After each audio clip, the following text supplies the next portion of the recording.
Now, Hurricane Idalia's arrival on Florida's Gulf Coast on Wednesday signaled that activity in the Atlantic's Hurricane Alley might not be as quiet this year as meteorologists had earlier predicted. Scientists had initially made the forecast that in the month of May, the United States would see a near-normal Atlantic hurricane season, but raised that forecast in mid-August, projecting a more dangerous storm season. And that is because worldwide surface ocean temperatures have been exceedingly warm this year, with temperatures in and around Florida Keys mirroring a hot tub this summer. One of the telltale signs of climate change is the impact on the amount of rain that falls in the storms. But I think what we're starting to see is another clear climate signal is the frequency in which storms can undergo rapid intensification.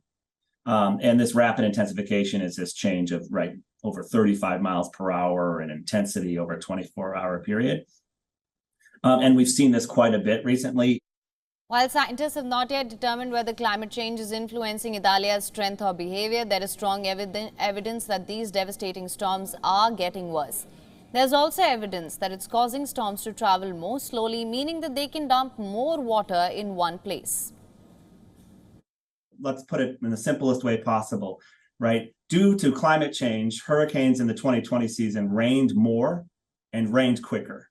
And what we would expect is the same thing with storms that are happening right now throughout the 2022 season, as well as this storm that's just made landfall in Florida. Now, if it were not for the oceans, the planet would be much hotter due to climate change. But in the past 40 years, the ocean, it's absorbed about 90% of the warming that's been caused by heat-trapping greenhouse gas emissions. Much of this ocean heat is contained near the water's surface, and this additional heat can fuel a storm's intensity and power stronger winds. And this year is particularly bad in that regard. During the 2020 Atlantic hurricane season, which was one of the most active on record, climate change boosted hourly rainfall rates in hurricane-force storms by 8 to 11%, according to an April 2022 study in the journal Nature Communications. Percentages of change in rainfall are remarkably consistent, at least the percentage that can be attributed to human-induced greenhouse gas warming. And that's typically around 5 to 10%. And so I can say fairly confidently that the hurricane that's just made landfall in Florida is wetter than it would have been without climate change. Now, the world has already warmed 1.1 degrees Celsius above the pre-industrial average. Scientists at the U.S. National Oceanic and Atmospheric Administration expect that at 2 degrees Celsius warming, hurricane wind speeds could increase by up to 10%. NOAA also projects that the proportion of hurricanes that reach the most intense levels, that's around category 4 or 5, could rise by about 10% this century.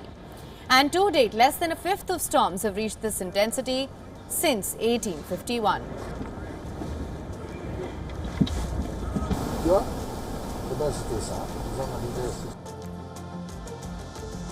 WION is now available in your country. Download the app now. Get all the news on the move.